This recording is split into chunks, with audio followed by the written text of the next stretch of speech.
Muy buenas y bienvenidos a la segunda píldora de la cuarta semana de la Academy. Y en este caso vamos a hablar de las SPACs, que son otro método de salir a cotizar a bolsa que continúa un poco el vídeo anterior sobre las IPOs. En este caso las SPAC es un método un poco más complejo, pero se ha estado utilizando mucho tanto en 2020 como en 2021 y es interesante entenderlo tanto para protegernos como porque nos puede dar oportunidades de inversión. Bien.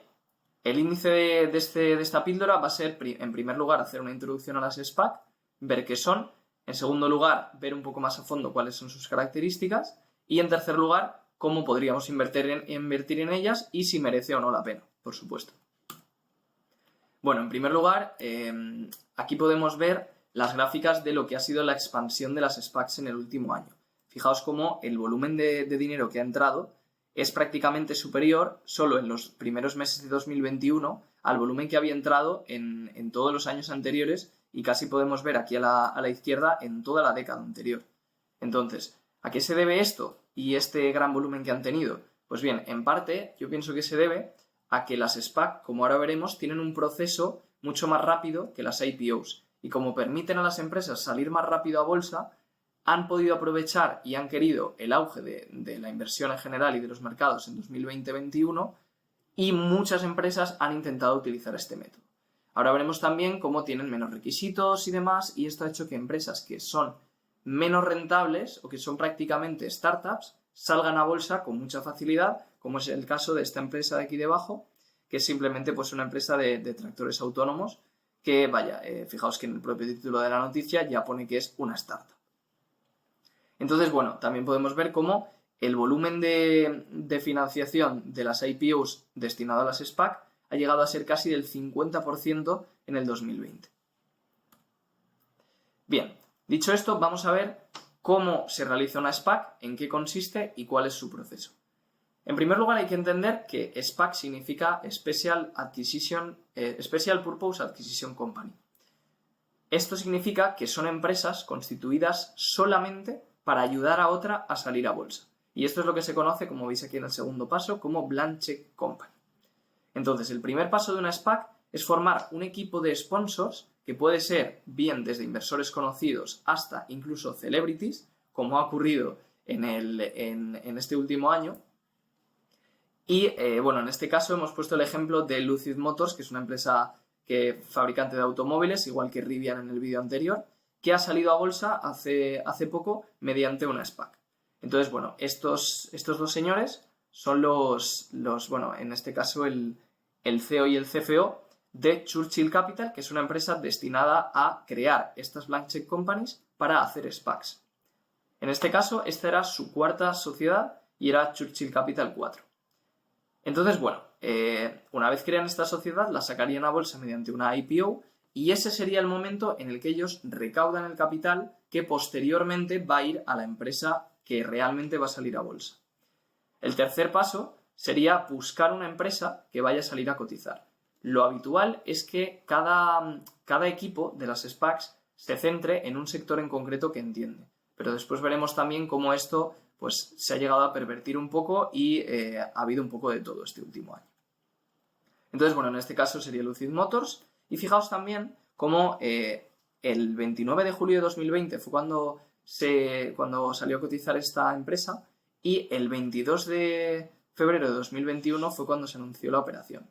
Las SPAC tienen un periodo que está fijado en sus estatutos en el cual tienen ese tiempo para buscar la empresa que van a sacar a cotizar. Si no encuentran ninguna, tienen que devolver el dinero a los inversores. Y quienes perderían dinero por ese fracaso, por así decirlo, serían los sponsors.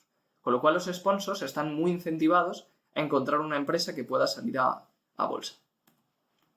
Bien, las siguientes etapas del proceso serían que los accionistas de la SPAC, una vez se ha anunciado cuál es la operación, deben de votar si la aprueban o no. Es muy interesante ver cómo en esta misma noticia nos indica los siguientes pasos y es que solo pasan 3 días desde que tiene lugar la votación hasta que la empresa sale a cotizar en bolsa con el nuevo ticker de Lucid.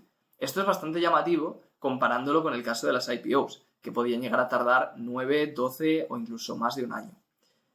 En el caso de, la siguiente fase, que pone aquí un 2 pero sería un 5, es que las SPACs se combinan con la empresa privada mediante una fusión inversa. Una fusión inversa consiste, muy en resumidas cuentas, en que la empresa más pequeña está comprando a la más grande y por tanto la que acaba siendo la empresa matriz es la empresa adquirida.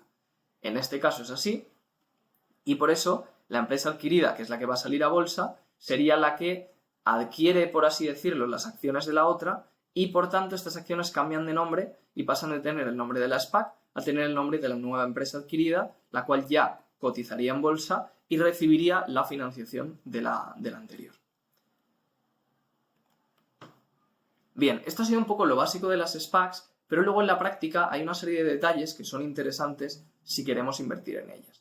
Ya cada uno, ya digo, según el interés que tenga, pero es interesante conocerlos más que nada para no cometer errores a la hora de invertir y porque cada vez está siendo un proceso más habitual. Bien, el primer paso, como hemos visto antes un poco, una vez se forma un equipo de sponsors, ¿no?, es sacar a cotizar esta empresa que es una Blank Check Company, sería la IPO de la SPAC. Pero claro, los inversores institucionales que participan en esa IPO están dando dinero a una empresa que todavía no tiene nada, con lo cual necesitan unas garantías de que su dinero está a salvo, por así decirlo. ¿Cuáles son esas garantías? Pues bien, las SPAC otorgan a los inversores que entran en la IPO el derecho de canjear sus acciones por dinero hasta el momento de la votación de la adquisición. De forma que las acciones de las SPAC siempre las veréis cotizando en torno a cerca de $10 porque tienen siempre el mismo precio y como son canjeables por ese precio, evidentemente si cotizaran con mucho descuento sería una operación casi sin riesgo. Tú comprarías las acciones a $9, las canjearías por 10 y ganarías dinero. Con lo cual, las acciones siempre están cotizando muy cerca de $10 hasta que se anuncia la operación y entonces ya se desconectan de esa cifra. Además de eso, a los inversores institucionales que entran se les dan una serie de warrants que son opciones que cuando se ejecutan se emiten nuevas acciones de la empresa. Con lo cual, si la operación va muy bien, es habitual que se ejecuten estos warrants y se diluyan más las acciones. Entonces, a partir de ahí, el siguiente paso sería el anuncio de la operación y en ese momento sería la última oportunidad en la que los inversores institucionales pueden recuperar su dinero y devolver sus acciones. Pero claro, el problema es que si hacen esto, se pierde la financiación que se había recaudado para la empresa que iba a salir a cotizar. ¿Qué se hace para solucionar esto? Se vuelve a hacer una ronda de financiación, esta vez con inversores privados. Esta ronda y este instrumento, por así decirlo, esta operación se conoce como PIPE y entrarían inversores privados que también obtendrían acciones de la empresa, con lo cual, cuando se ejecutara la operación, tendríamos por un lado las acciones de los accionistas previos, la directiva de la empresa y demás, la de los inversores privados, la de los inversores iniciales y la del sponsor de la SPAC, que también cobra una comisión en acciones. Esta comisión, por cierto, suele ser de en torno a un 20% de las acciones emitidas en la operación. Bien, entonces, en base a esto, ¿cuáles son las ventajas y desventajas de las SPAC respecto a las IPOs? Las ventajas: es un proceso generalmente más rápido, como hemos comentado. Después, la empresa ya conoce el precio al que va a cotizar mucho antes y esto se debe, y es importante, se debe a que la empresa, en el momento en el que firma el acuerdo o llega a un acuerdo con la SPAC, mejor dicho, ya conoce el precio al que va a salir a cotizar y es un precio ya de antemano fijado. Luego las acciones pueden abrir a un precio superior, pero el precio al que se estipula la operación es este. Y ese precio se fija antes de que la empresa tenga que entregar los documentos a la SEC del S1 que vimos en la IPO. Entonces, esto permite a una empresa hacer el trabajo después de ver si la operación es rentable. Y esto, evidentemente, es ventajoso. La siguiente ventaja sería que el escrutinio es menor porque, es una operación más compleja. Tampoco entiendo perfectamente por qué será así, pero al parecer la SEC, como la empresa SPAC ya está cotizando en bolsa, no realiza la misma supervisión que realizaría si la empresa tuviera que salir con una IPO desde cero. Y después, en cuanto a desventajas, la desventaja principal sería que en la práctica los costes son más altos. ¿Por qué son más altos? Pues bien, siempre que hay alguien que gana dinero gratis, suele haber otro que lo pierde. En este caso, ¿quiénes ganan dinero gratis? Puede que lo hayáis pensado ya, los inversores institucionales. Si pueden cambiar siempre las acciones al dinero al que las han comprado, pero además reciben unos warrants, están ganando dinero prácticamente con total seguridad. Con lo cual, ¿qué ocurre en la práctica y en la actualidad? Pues bien, que la mayoría de inversores institucionales, para no arriesgarse, venden las acciones, las canjean y luego, si la IPO va bien, canjean, o sea, ejecutan los warrants, consiguen acciones más baratas al precio del que cotizan, ganan dinero y si la IPO va mal, no ejecutan los warrants, pero tampoco pierden dinero porque han recuperado la inversión inicial. Espero que se entienda.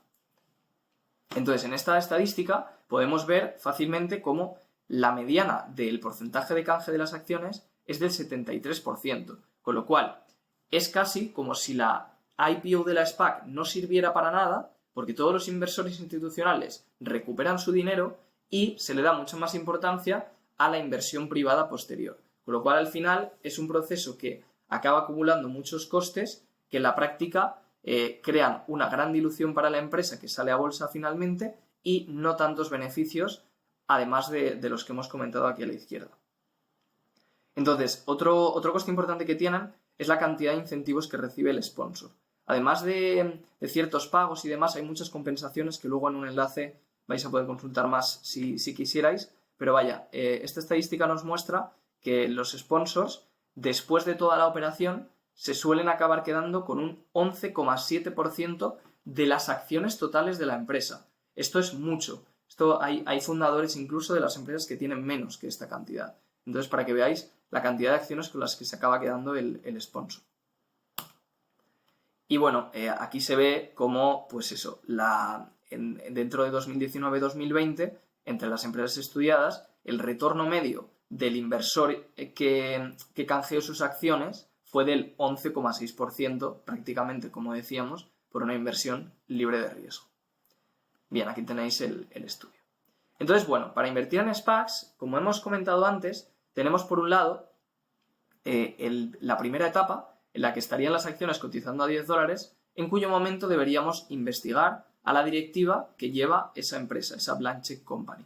Después se anunciaría el deal, la operación, y en este momento nosotros, digamos, aquí es cuando se empiezan... Aquí es cuando se empezarían a filtrar rumores de la operación, porque esta fecha, este anuncio es del 22 de febrero y esta subida de precios es un poco anterior. Entonces, aquí se empezarían a filtrar los rumores y en este momento de esta caída es cuando se anuncia la valoración de la empresa. Os voy a enseñar aquí cuáles son los documentos que podemos consultar nosotros como inversores. Si nos vamos a la SEC, podríamos encontrar los documentos de la SPAC y tendríamos, por un lado, el Form 10K de la SPAC, donde podemos ver cómo es una empresa normal, solo que en la práctica, si nos vamos a los datos financieros, no tiene ingresos. Fijaos que solo tiene loss from operations, no tiene ningún ingreso. Y luego, una vez ya anuncian la operación, tendríamos el Form S4, que es el documento, en vez del Form S1, que se presenta en el momento de ese anuncio de la operación. Entonces, ese momento, que en este caso fue finales de marzo, es el documento que se anunció. Es un poco lioso esto, pero es lo que se anunció el 22 de febrero. Y el documento se hace público a través de la SEC cuando está la prueba el 22 de marzo, si no me equivoco, más o menos. Siempre, yo os digo que contrastar toda la información porque al final podemos cometer errores y yo tampoco tengo una titulación financiera, vaya. Pero entonces, bueno, lo que se entiende es que aquí en este documento es cuando nosotros como inversores podemos empezar a consultar los datos de la nueva empresa que va a salir a bolsa y ya decidir si es una inversión razonable o no. Entonces, por un lado, tendríamos el momento de esta caída, que es cuando se anuncia el valor contable, por así decirlo, que van a tener las acciones. En este caso, se vendieron a $15 a los inversores privados y como la acción estaba cotizando a casi 60, pues hubo una corrección en el mercado, como es lógico. Después las acciones siguieron cotizando en torno a este precio de 20 y algo, y después ya la empresa salió a bolsa. Entonces, bueno, además de este documento que hemos visto, la empresa más adelante, en este caso en julio, el 30 de julio, publica el Form S1, que es ya el documento, digamos, equivalente al de una IPO normal. Y aquí podríamos consultar detalles más en profundidad sobre la empresa. Bien, entonces, bueno, las cosas clave que más o menos ya hemos comentado es, en primer lugar, si invertimos cuando la SPAC todavía es SPAC, buscar muy buenos sponsors, y he puesto varios ejemplos de un estudio, por ejemplo, de la CNBC, donde demuestran que las SPAC llevadas a cabo por operadores con experiencia tuvieron un rendimiento mucho mejor en bolsa que las de los que no tenían experiencia. ¿Cómo han medido los que tenían experiencia y los que no? No lo sé. Podéis buscar el estudio e investigar más si os interesa. Porque esto siempre es un poco ambiguo, evidentemente. Y luego, bueno, aquí a la izquierda tenemos un ejemplo de cuando ya la fiebre de las SPACs se fue un poco de las manos, donde empresas que habían salido, SPACs, que habían salido para buscar empresas del sector de leisure, acabaron comprando una biotecnológica o una empresa de biofarmacia. Y lo mismo con otra que era una SPAC de cannabis y acabó comprando una empresa espacial. Así que bueno, aquí veis un poco la desesperación de las SPAC, y eso ha sido una de las razones por las que ha habido muchas menos SPACs en los últimos meses, porque habían salido tantas que si luego no hay suficientes empresas que adquirir, evidentemente sobra dinero. Con lo cual, bueno, llegaríamos a este punto y, bueno, lo siguiente que habría que hacer sería buscar información financiera de la empresa, en este caso de Lucid Motors, como ya hemos visto, para ver si nos merece la pena y si es una buena inversión. Y nada, esto sería todo. Como siempre, toda la información y opiniones ofrecidas tienen un carácter totalmente educativo y no constituyen ningún tipo de asesoramiento de inversión. Ninguno de nosotros se hace responsable del uso que se haga de la información y de las opiniones contenidas en la presentación. Muchas gracias por escucharnos y nos vemos en el siguiente vídeo.